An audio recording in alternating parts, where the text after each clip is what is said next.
வருகின்ற அத்தனை சொந்தங்களுக்கும் என்னுடைய முதல்கள் வணக்கம். நம்ம இன்றைய கூட்டத்துக்கு ஒரு முக்கிய காரணம் நம்ம குரு. அதாவது ஒவ்வொரு முன்னாடி உள்ள காலங்கள் எல்லாம் பார்த்தீங்கன்னா ஒவ்வொரு குலத்துக்கும் ஒரு குரு இருப்பார். அதான் நம்மளுடைய குலத்துக்கு அவரு தான் குரு, குலகுரு. அவருடைய ஜெயந்தியை தான் நம்ம கொண்டாட போறோம். அவரு கேரளால பிறந்தாரு, அப்படி பிறந்தாரு, அதெல்லாம் இருந்தாலும் இது வந்து பிள்ளைமார் உடைய அந்த இனத்திற்கு அவர் குலகுரு. அவரை பத்தி அருமையா அண்ணன் பேசினாரு. முதல்ல வந்து தீண்டாமையை ஒழித்த ஒரு பெரிய மாவீரர். தீண்டாமையை எதிர்த்து அவர் சாதாரண ஒரு சாதாரண குடிசையில தான் பிறக்கிறாரு. பிறந்து கஷ்டமான சூழ்நிலையில வளர்ந்து சாப்பிட்றதுக்கு அவங்க வீட்டுல இருக்கிற எல்லாருக்கும் பகிர்ந்து கொடுக்கக்கூடிய அளவுக்கு உணவில்லாத ஒரு வீடு. அந்த வீட்டுல கஷ்டப்பட்டு வளர்ந்து அவர் வந்து ஒரு சீர்திருத்தவாதிய வர்றாரு. அப்படிதான் அவர் வந்து அதுக்கு பிறகு ஆன்மீகத்துக்குள்ள நுழைகிறாரு.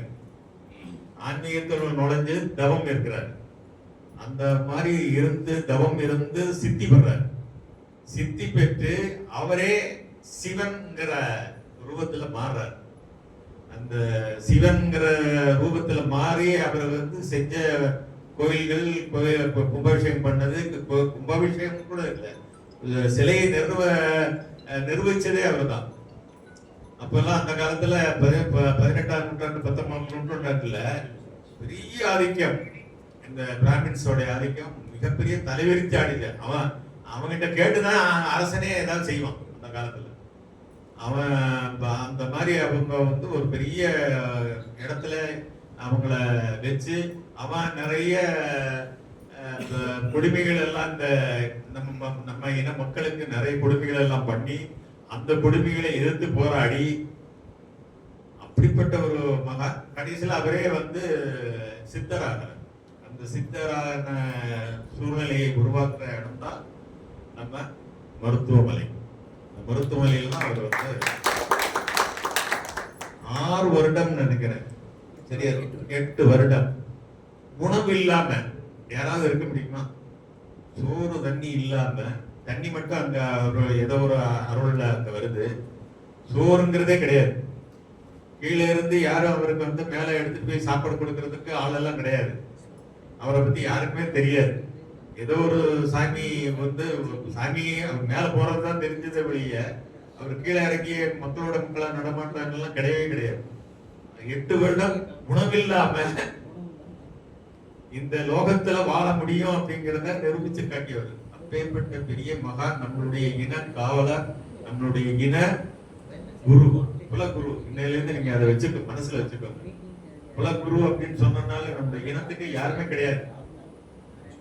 நம்ம வந்து சிவனுடைய பக்தர்னு சொல்லலாம். தம்பி பேசும்போது சொன்னாரு, சிவனை தொட்டு வணங்கியவர்கள் சொல்லலாம், எல்லாம் கரெக்ட். குரு இல்லாத இதே கிடையாது. அந்த மாதிரி ஒரு குரு வந்து நமக்கு கிடைச்சிருக்காருன்னு சொன்னா அது நாராயண குரு. அவருடைய ஜெயந்தியை நம்ம கொண்டாடுறோம். அந்த மாதிரி ஒரு புனிதமான பணிக்கு நீங்க எல்லாம் இப்ப இன்னைக்கு வந்திருக்கீங்க. உங்களுடைய நேரத்தை எல்லாம் செலவழிச்சு, தம்பி நம்ம பிஸியா இருக்கக்கூடிய தம்பி, இவர் வந்து ஆன்மீக செம்மன் சொல்லுவோம். தேனி மாவட்டத்துல சாதாரண நாளையும் உட்கார்ந்து இருக்கல, அவர் பல கோயில்கள்ல கும்பாபிஷேகத்தை பண்ணவர், பெரிய புண்ணியவான். அவரு 32 ஆண்டுகள் அரசியல்ல பார்த்து பிடிச்சு போய் அது இல்ல ஒண்ணுங்க இல்லா சொல்லி அவர் இன்னைக்கு துண்ட போட்டார். நம்ம துண்ட இவர் வந்து நிறைய இடத்துல போய் நிறைய இதெல்லாம் சமுதாய சேலைகள் ரோடு போடணுமா, ஏதோ ஒரு கோயில் இதுலயோ அல்லது ஒரு பொது நேரத்துல எங்கேயாவது ரோடு பண்ணுமா, உருண்டு பிறண்டு எந்திரிச்சு ரோட போட்டு அப்படிப்பட்டவரே இப்ப நம்ம கூட இருக்கிறாரு. இதெல்லாம் எதுக்குன்னு சொன்னோம்னா நம்ம வந்து நம்மளுடைய நோக்கம் வந்து ஒரே நோக்கம் தான். அரசியல்ல இப்ப முன்னாடி இருந்த தலைவர்கள் சிலை வைக்கிறேன், அதை வைக்கிறேன், இதை வைக்கிறேன்னு சொல்லி நம்மளை கூட்டு அலக்கழிச்சு எடுத்து பிடிச்சு பண்ணதெல்லாம் ஒரு பக்கம் இருந்தாலும் கூட நம்மளுடைய இனம் வந்து ஒரு அமைதியான இனம். யாருக்கு எந்த கெடுதலும் நம்ம பண்ணாத ஒரு இனம். அருவாளை தூக்க தெரியும், ஆனா தூக்க மாட்டோம். அது நமக்கு தேவையில்லை. அதை விட ரொம்ப ரொம்ப சக்தி வாய்ந்தது எது? நம்மளுடைய அறிவு. அதை கடவுள் நமக்கு நிறைய கொடுத்துருக்கான். அந்த அறிவை வச்சு நம்ம வந்து வாழ்ந்துட்டு இருக்கிறோம், இதுக்கு வெளியில் இருக்கிறோம். நம்மளை இப்ப பட்டு வந்துட்டு இருக்கிறாங்க. ஒரு முக்கிய தகவல் நம்மளை நேரடியா பார்க்கிறோம். ஐயா வ.உ.சி. ஐயாவுடைய அவர் நம்மளுடைய குலத்துக்கு முன்னோடி. அவர் தான் நமக்கு வந்து வழிகாட்டுறார். நம்மளுடைய இனம் வந்து எதுலையும் பின்தங்காத அப்படிங்கிறதுல. பிரிட்டிஷ்காரன் காலத்துல தொழில் செய்யணும்னா அவன் தான் செய்யணும். வியாபாரத்துக்காக வந்தவன் அவன். வியாபாரத்துக்காக இங்க உள்ள வர்றவன் நம்மளை அடிமையாக்குறான். இந்த வியாபார நோக்கத்திலேயே அவன் நம்மளை வந்து ஆண்டுட்டு இருக்கிறான். அந்த காலத்துல அந்த வியாபாரம் அவங்க செஞ்ச வியாபாரத்தையே கையில் எடுக்கிறார். அவன் வந்த கப்பலையே கையில் எடுக்கிறார். அப்படி ஒரு பெரிய வீர மகாவீரர்களுடைய நம்ம குரு பூஜையை நம்ம கொண்டாடணும். அதோடைய விளைவு என்னன்னு கேட்டீங்கன்னா, தமிழ்நாடு முழுவதும் அப்பெல்லாம் நமக்கு தெரியாது, நம்ம அரசியல்வாதிகளுக்கு எல்லாம் தெரியாது. நீங்க அதுக்கு பிறகு உள்ள இந்த இதுல அது டிஎம்கே இருக்கட்டும், ஏடிஎம்கே இருக்கட்டும், தாவேகா இருக்கட்டும், அல்லது பாரதிய ஜனதா இருக்கட்டும், எந்த கட்சியா இருந்தாலும் முக்கியத்துவம் கொடுத்தது பிள்ளைமார்களுக்கு தான் கொடுத்துருக்காங்க. ஹிஸ்டரி சொல்லும். 32 சீட்டு மொத்தம் வந்து அவங்க 168 சீட்ல இருந்தாங்க ஏடிஎம்கே. அவங்க தான் ஆட்சிக்கு வருவாங்கன்னு நினைச்சிட்டு இருந்தாங்க. அதுல இந்த தடவை 32 பேருக்கு பிள்ளைமாருக்கு தான் கொடுத்துருக்காங்க. பிறகு கொடுத்தாங்க. இதேதான் டிஎம்கே 32 கொடுத்தா அவன் 48 பேருக்கு கொடுத்துருக்கான். திருநெல்வேலியில் நின்றவர் பிள்ளைமாரு தான். இதெல்லாம் எதுக்கு நாங்க நினைவூட்டுறேன்னு சொன்னோம்னா, நம்ம நல்ல வேலைகளை செய்யறோம், நல்ல அடியை எடுத்து வைக்கிறோம், நல்ல பணிகளை செய்யறோம். அதோடைய விளைவுகள் மற்றவங்க ஏதோ இன்னும் பேசிட்டு போறாங்க. இப்ப நம்ம போய் அரசியல் நின்று மந்திரி அங்க போய் இதுல நிக்கணும்னு அவசியம் எல்லாம் கிடையாது. நம்ம எப்ப ஏதோ ஒரு விஷயத்த நம்ம சொல்றோம், அரசு கிட்ட சொன்னோம்னா அது இப்ப நடக்கும். அந்த அளவு நமக்கு இன்னைக்கு ஒரு முக்கியத்துவம் கொடுத்திருக்காங்க. தம்பி சொன்னார வழக்கறிஞர் சமாச்சாரம், அது வந்து அது ப்ராப்பரா நம்ம வந்து அவங்க அப்ரோச் பண்ணியிருந்தோம்னா கண்டிப்பா அவங்க பண்ணுவாங்க, பண்ண தயாராக இருக்கிறாங்க. அது ஒரு பக்கம் இருக்கட்டும். இப்ப ஐயாவை பொறுத்த அளவுக்கு நம்ம இங்க எல்லாம் என்ன நிகழ்ச்சிகள் பண்ணலாம் அப்படின்னு சொல்லி யாராவது சொல்லுவாங்கன்னு பாத்தீங்கன்னா யாரும் கருத்தை சொல்ல மாட்டேங்கிறீங்க. இப்ப என்ன நிகழ்ச்சி அங்க பண்றது? ஐயாவுடைய ஜெயந்தியை கொண்டாடுறோம். எப்படி கொண்டாடுறது? நம்ம எல்லாரும் கூட்டமா போய் அங்க கொண்டாடுறோம் சொல்றோம். கூட்டமா வர்றதுக்கு எல்லாம் தயாராகிட்டீங்க. இப்போ ஒரு மாசம் தானே தலைவி அம்மா சொல்லிட்டு அவர் 10 வண்டி 15 வண்டி நாங்க ஓட வந்துடுறோம் அப்படின்னு. இதுல இருந்து அவர் ஒரு 5 வண்டி அங்க இந்த ராஜபாளையம் இருப்போம். 20 வண்டி இப்ப ரெடியா இருக்குப்பா. 20 வண்டி தேனி 10 வண்டி. தேனி கிட்டத்தட்ட 20 எவ்வளவு கணக்கு 35 வண்டி இப்ப பேசுறதுலயே வந்துருச்சு. இதுக்கு வந்து நம்ம ரெடி ஆயிட்டோம். நிகழ்ச்சி நிரல் நம்ம என்ன பண்ணலாம்?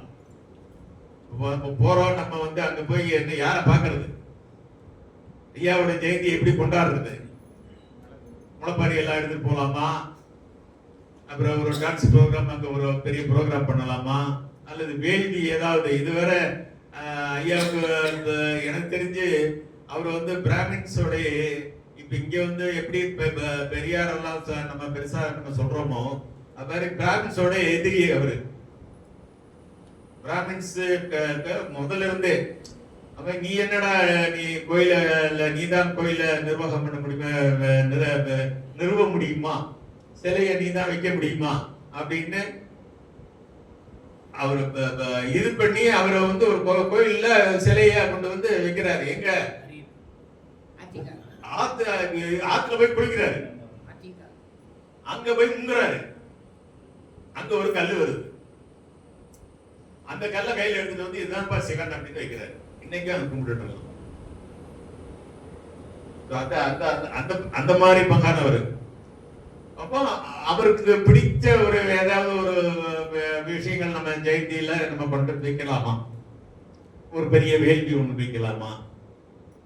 தமிழ் முறைப்படி உள்ள வேள்வியில நம்ம அங்க செஞ்சு காமிச்சு பண்ணினோம்னா எல்லாரும் வந்து அந்த வேள்வியில பங்கு பெற மாதிரி மக்கள் எல்லாம் போய் வேள்வியில பங்கு பெற்று அவருடைய ஆசையை படுற மாதிரி நம்ம அரேஞ்ச் பண்ணோமா? அப்படி இப்படின்னு ஏதாவது சொல்லுவாங்க பார்த்துட்டு யாரும் ஒன்றும் சொல்ல மாட்டேங்கிறீங்க. எல்லாம் ஐயா சொல்லிடுவாரு, நான் செஞ்சிருவோம். ரொம்ப சந்தோஷம். அது இளைஞரணி தலைவர் திட்டமிடுதல் பின்னாலே போயிட்டாரு. அங்க திட்டமிட்டு வச்சிருக்கோம் போயிட்டாரு. உங்களுடைய கருத்துக்களை ஏதாவது சொல்லணும். நம்ம ஐயாவுக்கு ஓட்டப்பிராரத்துக்கு இது எடுத்துட்டு போனோம். அது உள்ள உடல் அந்த பயிலுக அதுல ஒரு பெரிய அரசியல் இதை பூசிட்டாங்க. அந்த முளைப்பாரியை எடுத்துட்டு போக கூடாம பண்ணி கொடுத்தாங்க. எல்லா இதுல இருந்தும் முளைப்பாரி எடுத்துட்டு வந்தாங்க. அதே மாதிரி ஒரு முளைப்பாரி எடுத்துட்டு போகலாம். நீங்க அதை மனசுல வச்சுக்கோங்க. எல்லா மகளிர் அந்த மகளிர் மீன்க எல்லாமே எல்லாத்துக்கும் தமிழ்நாட்டில் இருக்கிறவங்கிட்ட எல்லாம் பேசி எந்தெந்த ஊர்ல இருந்து வர்றாங்களோ அது ஒரு நிகழ்ச்சியா வச்சுக்கலாம். அது ஒட்டுமொத்தமா ஒரு இடத்துல கூடி அவங்க அந்த மணப்பாரி மொத்தமா எடுத்துட்டு போய் அப்படியே அவங்க அந்த மடத்துல அந்த பூஜை நடக்கிற இடத்துல நம்ம வச்சு அது மரியாதை பண்ணலாம். அது ஒண்ணு செய்யலாம். ரெண்டாவது ஒரு பெரிய தமிழ் முறைப்படி அது வேள்வியில 2 ஜாமங்கள் இருக்கிறாங்க. போனா வேள்வி அவர் தான் பண்ணாரு. அங்க நம்ம ஓட்டாப்புறாரத்துல வேள்வி நடந்தது. அவர் தான் தலைமையில நடந்தாரு. இவர் வந்து செம்மல், ஆன்மீக செம்மல். அதனால தமிழ் முறைப்படி ஒரு நல்ல வேள்வி நாங்க அரேஞ்ச் பண்ணிட்டோம்னா அந்த வேள்வியில வந்து எப்பவுமே ஜெயந்திக்கு ஒரு வேள்வி பண்ணி ஒரு இது பண்ணான்னா அது ஒரு நல்லா இருக்கும் அப்படின்னு. அப்புறம் ஒரு நல்ல ஒரு மேடை நிகழ்ச்சி. அந்த மேடை நிகழ்ச்சியில ஐயாவுடைய புகழ் பாடுறது, ஐயாவுடைய அருமை பெருமைகளை நிறைய பேருக்கு பாதிதான் தெரியும். நம்ம தமிழ்நாடு கேரளாவை பொறுத்தளவுக்கு அவர் வந்து ரொம்ப தெருவு வச்சிருக்காங்க. தம்பி சொன்ன மாதிரி நம்ம அண்ணாதுரை சிலையும் எம்ஜிஆர் சிலை மாதிரி அவங்க வந்து இவருக்கு சிலையா வச்சுட்டு எல்லா இடத்துலயும் பாத்தீங்கன்னா இருக்கும். 60% தமிழ்நாடு கேரளாவில் இருக்க ஜனத்தொகையில 60% நம்ம ஆளுதான். அதனால அவங்க அது வந்து ஒரு குலகுருவா அவங்க ரொம்ப நாளா ஏத்துக்கிட்டாங்க. அவரை வந்து கடவுள் சிவன் கோயிலுக்கு போறோம்னா இல்லையா இந்த இவரை போய் பார்த்துட்டு வந்துருவாங்க. அந்த அளவுக்கு ஒரு பெரிய இது. அது ஒரு மாநிலம் மட்டும் இல்ல, அவர் வந்து பொது உடைமைக்கு சொந்தக்காரர். நம்மளுக்கும் அவர் பாதிக்கப்பட்டவங்கிறதுக்கு தான் நம்ம அந்த ஜெயந்திய நம்ம கொண்டாடுறோம். ஏன்னா எங்கேயும் அவர் வந்து கேரளா வந்து ஆன்மீக பூமி அது இதுன்னு எல்லாம் பேசிக்கிடுவாங்க. ஆனா அங்கெல்லாம் அவருக்கு சித்து கிடைக்கல. சித்து கிடைச்ச இடம் வந்து கன்னியாகுமரி. ஸோ அதனால கன்னியாகுமரி நம்ம மாநிலத்தை சேர்ந்தது, நம்மளுடைய பகுதியை சேர்ந்தது. அது ஒரு புனிதமான இடத்துல அவர் வந்து அதை இது பண்ணதுனால நம்ம அவருடைய இது எடுத்துக்கணும். பொதுப்படையாவே வந்து அவர் பிறந்தது பிள்ளைமார் சமூகத்துல பிறந்திருக்காரு. பிள்ளைமார் சமூகம் தான் அவருடைய இது. அதனால நம்மளுடைய குலகுருவா நம்ம எடுத்து நம்ம இந்த விழாவை கொண்டாடலாம். அப்புறம் எல்லாரும் வாகனம் எப்படி எல்லாரும் வந்துருவீங்களா இல்ல நாங்க ஏதாவது ஏற்பாடு பண்ணி தரணுமா? அதை பத்தி யாரும் ஒன்றும் சொல்லிக்கல. நான் சொல்லிட்டேன், தேனில் சொல்லிட்டு ஐயா நீங்க தான் ஏற்பாடு முதல்ல வாரம் எங்களுக்கு வியாபனம். சரி, ரைட்டு. அது வந்து நீங்க கொஞ்சம் சொல்லுங்க. நான் வாகனம் வந்து மொத்தமே ஒட்டு பக்கத்துல இருக்கிற வாகனம்னா ஒரு கொஞ்சம் கன்வீனியன்ட்டா இருக்கும். கன்னியாகுமரியில் இருக்கிறவங்க, திருநெல்வேலியில் இருக்கிறவங்க, தூத்துக்குடியில் இருக்கிற தூத்துக்குடி தலைவர் லேட்டா வந்தீங்க. பட் எல்லா மாவட்டம் தழுவிய அந்த வவுசி நிகழ்ச்சி உங்களுக்கு நல்ல நினைவு இருக்கும். அதே மாதிரி நம்ம தூத்துக்குடியிலிருந்து மேக்சிமம் ஆளு வர மாதிரி அதை ஏற்பாடு பண்ணணும். ஸோ அதையும் மனசுல வச்சுக்கோங்க. இந்த தூத்துக்குடி, திருநெல்வேலி, கன்னியாகுமரி மெயின் இவங்களுக்கு வந்து வாகன வசதிகள் நம்ம கேட்கிறவங்க எத்தனை நீங்க வண்டி கேட்டாலும் பண்ணி தரதுக்கு அண்ணன் தம்பி மாப்பிள்ள ரெடியா இருக்கணும். மாப்பிள்ள சொல்றா தம்பி. ஆமா, எவ்வளவு பஸ் அரேஞ்ச் பண்ண முடியும்? பிரைவேட் பஸ்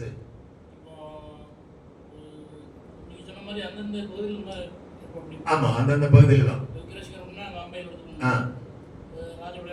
அதுக்கு தான் உங்ககிட்ட சொன்னது லோக்கல்ல அப்படியே பண்ணிட்டு நம்ம இது ரிசல்ட் இருக்கு இல்லையா, நம்ம இளம்பவர் எஸ்பிஎல்டி அவங்களையும் இணைச்சு 4 மாவட்டத்திலையும் எவ்வளவு பஸ் கேட்கறாங்களோ எல்லாத்துக்கும் அவங்க அரேஞ்ச்மெண்ட் பண்றாங்க. நீங்க அதான் அதுதான் உங்க இது தேவை. அதனால எல்லாரையும் அந்த அந்த மாதிரி அதை நம்ம பண்ணிக்கலாம் வாகன வசதியை பொறுத்தளவுக்கு. அப்புறம் காலையில இவங்க எந்த வண்டியில, அதாவது எங்க பொறுப்பாளர்கள் எல்லாம் வந்திருக்கீங்க, காலையில அவங்களுக்கு உணவு கொடுக்கறதெல்லாம் நீங்க உங்க லோக்கல்ல வச்சுக்கோங்க. அதெல்லாம் எங்க அங்க வந்து உணவு காலையில கொடுக்கறது கஷ்டம். அதனால அவங்கவுங்க உணவு காலையில கொடுத்துட்டு மத்தியான உணவு நாங்க ஃபுல்லா எத்தனை பேர் வந்தனாலும் அங்க உணவை கொடுத்துறோம். அதே மாதிரி பார்சல் பண்ணியே நாங்க கையில கொடுத்துருவோம், அந்த வண்டியிலே கொடுத்துருவோம். அவங்க இந்த தரிசனத்தை எல்லாத்தையும் முடிச்சுட்டு போகும்போது சாப்பிட்டாலும் சரிதான், இல்ல அங்கேயே அவங்க சாப்பிட்றதுக்கு உள்ள இதெல்லாம் பண்ணிக்கலாம். மீதி அவங்க வந்து அங்க வர்றவங்க அப்படியே கன்னியாகுமரி போகணும்னு ஆசைப்படுவாங்க. நீங்க அதை மனசுல வச்சுக்கோங்க. கண்டிப்பா கன்னியாகுமரி அவங்களுக்கு கண்ணில் காமிக்கணும். கன்னியாகுமரி அங்க 10 கிலோமீட்டர் நினைக்கிறேன். சுத்தமல்லி எங்களுடைய வந்து காலமே நேரத்தோட கிளம்பி கன்னியாகுமரி போயிட்டு சூரியோதயம் பார்த்துட்டு அப்படி வந்து கலந்துக்கிறோம். சரி சரி சரி. அந்த மாதிரி காலை உணவு நாங்களே பண்ணிக்கிறோம். எங்க அந்த மாதிரி அவங்க கொஞ்சம் அந்த உணவு சமாச்சாரத்துல தான் காலையில 8 மணிக்கு ஆரம்பிச்சு ஸ்டார்ட் ஆகும். 8 மணிக்கு ஸ்டார்ட் பண்ணி 4 மணி 5 மணி வரை இருக்கும். நீ சன்ரைஸ் பார்த்துட்டு சன்ரைஸ் பார்த்துட்டு மாதிரி முடிவு பண்ணி வச்சுவாங்க. அதனால அந்த உணவு வந்து எல்லாருக்கும் நீங்க வந்து அந்த வண்டியில வர்றவங்களுக்கு பசிங்கிறது இருக்காங்க, அதை பார்த்துக்கோங்க. மத்தியான உணவு நாங்க அங்க ரெடி பண்ணி கொடுத்துருவோம். அது நீங்க லேட்டா கொண்டு விட்டீங்கன்னா உங்களுக்கு சாப்பாடு கூட எல்லாம் அரேஞ்ச் பண்ணோம். காலையில நீங்க சீக்கிரமா உங்களுக்கு கூப்பிடுறாங்கன்னா அதுக்கு தகுந்த உணவுகளை காலையில நீங்க அவங்களுக்கு கொடுத்த மாதிரி எல்லாம் ஏற்பாடு பண்ணிக்கோங்க. அடுத்தது மேடை நிகழ்ச்சி ஒரு பிரமாண்டமா பண்ணலாம்னு ஒரு ஐடியா. அதுல வந்து சமுதாய தலைவர்கள் மேல நம்ம கூப்பிட்டுக்கலாம். அப்புறம் லோக்கல்ல இருக்கிற அந்த மினிஸ்டர்ஸ், நீங்க சொன்ன கன்னியாகுமரி மாவட்டத்தில் இருக்கிற மந்திரிகள் எல்லாத்தையும் நம்ம கூப்பிட்டுக்கலாம். அரசியல்ல பெரிய நம்மளுடைய இன மக்கள் யார் யார் இருக்கிறாங்களோ அவங்கள எல்லாத்தையும் நம்ம ஆனர் பண்ற மாதிரி அவங்களையும் கூப்பிட்டு அந்த நிகழ்ச்சியில பங்கு பெறதுக்கு ஏற்பாடு பண்ணலாம். அப்புறம் ஒரு நல்ல ஸ்பீச் கொடுக்குற மாதிரி நம்ம இவங்க துணைவியார் நம்மளுடைய பழைய அமைப்பு செயலாளராக இருந்தாங்களே, அவங்கள கூட நம்ம அந்த மேடையில ஐயாவை பத்தி பேசுறதுக்கு நாஞ்சில் சம்பத் வர்றாரு, நீங்க வர்றீங்க, இந்த மாதிரி ஆளுகள் எல்லாம் வச்சு ஐயாவை பத்தி ஐயாவுடைய அருமை பெருமைகளை வேற நம்ம அரசியல் பேச போறோமா இல்ல, ஐயாவை பத்தி தெரியாத உங்களுக்கு எல்லாத்துக்கும் தெரிகிற மாதிரி நம்ம அதை இது பண்ணி கொடுத்துடலாம். அப்புறம் நீங்க சொன்ன மாதிரி ஒரு புக்கு, ஐயாவுடைய வாழ்க்கை குறிப்பு, அவர் என்ன எது பிறந்தாரு என்ன வந்தாருன்னு எல்லாம் கம்ப்ளீட்டா இருக்கக்கூடிய ஒரு புக்கா செலக்ட் பண்ணுங்க. கிட்ட எல்லாம் நிறைய பேர் புக் எழுதியிருக்காங்க, பெரிய பெரிய புக் எல்லாம் எழுதியிருக்காங்க. அதெல்லாம் ஒன்றும் தேவையில்லை. ஒரு குறிப்பு ஒரு 60 பக்கத்துக்கு உள்ள ஒரு புக் மாதிரி ஒரு புக்கு நம்ம ஏற்கனவே வவுசி ஐயா கொடுத்த மாதிரி ஒரு புக்கை ரெடி பண்ணி சிம்பிள் புக் ஒன்று படிச்சு கொடுக்கறதுக்கு ஏற்பாடு பண்ணிக்கோங்க. அது நாராயணகுரு ட்ரஸ்ட் எனக்கு இந்த விழாவை பண்ணணும் அப்படிங்கிற ஆசையை உருவாக்குனதே இவங்க தான். இவங்க வந்து ஒவ்வொரு வருஷமும் என்னை கூப்பிட்டு அந்த நாராயணகுரு ட்ரஸ்ட் மூலியமா பிள்ளைகளை படித்த முதல் பிள்ளைகளுக்கு எல்லாம் பரிசு கொடுக்குற ஒரு நல்ல நிகழ்ச்சி அது. அது வந்து நம்ம இன மக்களுக்காக செய்யக்கூடிய ஒரு சமாச்சாரம். அதை பார்த்து தான் எனக்கே வந்து நாராயணகுரு இப்படி இருக்கிறவரை ஏன் நம்ம வந்து கொஞ்சம் கொண்டாடக்கூடாது, கேரளாவுக்கு இருக்கிற மாதிரி கொண்டாடணுமா, நம்மளும் கொண்டாடுவோம் அப்படின்னு எண்ணமே வந்தது. அதனால அதுக்கு ஒரு தேங்க்ஸ் உங்களுக்கு. அப்புறம் கடைசியா நான் என்னுடைய கருத்து வந்து எல்லாரும் இப்ப ஜாதி கணக்கெடுக்கிறதுக்கு போறாங்க கவர்மெண்ட் சைட்ல இருந்து. நம்ம வந்து என்ன சொல்லணும் அப்படிங்கிறதுல ரொம்ப கவனமா இருக்கு. ஒரே ஹெட்டு தான் வரணும். நம்மளை பொறுத்தளவுக்கு ஒரே ஹெட்டு, அது வெள்ளாளர் அப்படின்னு போட்டு அதுல இல்லத்து பிள்ளைமார், வெள்ளாளர் முதலியார், வெள்ளாளர் சேனந்தலைவர், வெள்ளாளர் அப்படின்னு போட்டு அதை போட்டோம். அந்த வெள்ளாளர்ங்கிறத ஹைலைட் பண்ணி விட்டோம்னா அந்த ஜாதியில மொத்த கணக்குல வரும்போது தம்பி சொன்ன மாதிரி அருமையா பேசினாரு. அவருக்கு நீங்க ஒரு ஸ்பெஷல் கைத்தட்டல் கொடுக்கலாம். அந்த வெள்ளாளர்ங்கிறது 30% வந்துரும் நம்மளுடைய ஜனத்தொகையில, டோட்டல் ஜனத்தொகையில வெள்ளாளர்ங்கிறது 30%. அதுல வெள்ளாள கவுண்டர் இல்ல அவர்தான். இல்ல வெள்ளாளர் போட்டு கவுண்டர் கூட போடல. அவங்க போட்டுக்கிட்ட கவுண்டர் போட்டுக்கிற அதை பத்தி நமக்கு கவலை இல்லை. வெள்ளாளர்ங்கிறது நம்மளுடைய பேர் தான், நம்மளுடைய இதுதான். ஜாதி கணக்கெடுப்பு வரும்போது வெள்ளாளர்னு மட்டும்தான் சொல்லணும். இல்ல. அந்த உட்பிரிவு வந்து நம்ம இப்ப சொன்னோம் அப்படின்னா அதுல அவங்க பிரிக்கிறாங்க. இல்ல பிரிக்கல. இப்ப நாங்க விசாரிச்சுட்டேன். அது நீங்க முதல்ல என்ன சொல்றீங்களோ அதான். அதனால என்னுடைய கருத்தை முதல்ல நீங்க வந்து வெள்ளாளர் வெள்ளாளர் வெள்ளாளர் வெள்ளாளர் அப்படின்னு சொல்லிட்டாருன்னு அது பிறகு நீங்க சொல்லிக்கலாம். அவனே எழுதுறாங்கல்ல வெள்ளாளர் உட்பிரிவு அப்படின்னு எழுதி நீ சைவ பிள்ளை அந்த மாதிரி எழுதும். காலம் உண்டு பண்ணிருக்காங்களா? தலைப்பு காலம் உட்பிரிவு காலம் அது உட்பிரிவு காலங்கள இப்ப நாங்க அவங்க கவர்மெண்ட்ல சொல்ல போறோம். இருக்குதா? இப்ப எங்களுக்கு அதுதான் வேலை. நாங்க வந்து இப்ப அவங்களே அவங்க லிஸ்ட் எடுத்துட்டு வர்றாங்க இல்லையா, அதுலயே நம்ம வந்து உள்பிரிவு என்ன அப்படிங்கறத கொண்டு வர்ற மாதிரி கொண்டு வரோம். ஆமா. இப்ப நம்ம வந்து அந்த டோட்டல் இதுல இல்லத்து பிள்ளைமார் எவ்வளவு தமிழ்நாட்டுல அப்படின்னா அதுலயே கணக்கெடுத்துடலாம். அதுல சைவ பிள்ளைமார் எத்தனை பேர் இருக்காங்கிறது கணக்கெடுத்துடலாம். அதே மாதிரி ஆனா ஒட்டுமொத்தம் பாத்தீங்கன்னா வெள்ளாளர் தான். அது முதலியாரா இருக்கட்டும், சேனை நிலவரா இருக்கட்டும், இல்லத்து பிள்ளைமாரா இருக்கட்டும், துளு வேளாளரா இருக்கட்டும், சூரிய வேளாளரா இருக்கட்டும், எல்லா வேளாளரும் ஒரே வேளாளர் வெள்ளாளர் ஆயிரும். அதுதான் உன்னை நீங்க ஒரே வார்த்தை சொன்னீங்கன்னா போதும், அதே பெர்சன்டேஜ் ஆட்டோமேட்டிக்கா ஏறிடும். இதுதான் இது கடைசி என்னுடைய இது. அதை நம்ம எல்லா இடத்துலயும் இது பண்ணுவோம். அந்த மீட்டிங்ல கூட நம்ம மக்களுக்கு சொல்லிடலாம். ஆக மொத்தம் உங்களுடைய எல்லாருடைய முகத்திலையும் நான் பாக்குறதுல வந்து எல்லாருமே இன்னைக்கு நான் என்னுடைய பார்வைக்கு வந்து குரு எல்லாரும் பார்த்திருக்க மாதிரி தான் எல்லாரும் பார்த்திருக்காங்க. அதனால இந்த விழா ரொம்ப நல்லா சிறப்பா நடக்கணும். ஒவ்வொருத்தங்களும் அவங்களுடைய முயற்சிகளும் அவங்களுடைய ஒத்துழைப்புகளும் அவங்களுடைய இதையும் இதுல காமிக்கணும். 28/8 நினைக்கிறேன், 28/8 ஜெயந்தி அன்னைக்கு நம்மளுடைய ஒரு மாற்றம், இந்த இதுக்கு நமக்கு ஒரு குலத்துக்கு ஒரு குரு இருக்கிறார் அப்படிங்கிறத நம்ம பறைசாற்றுறோம். நன்றி, வணக்கம்.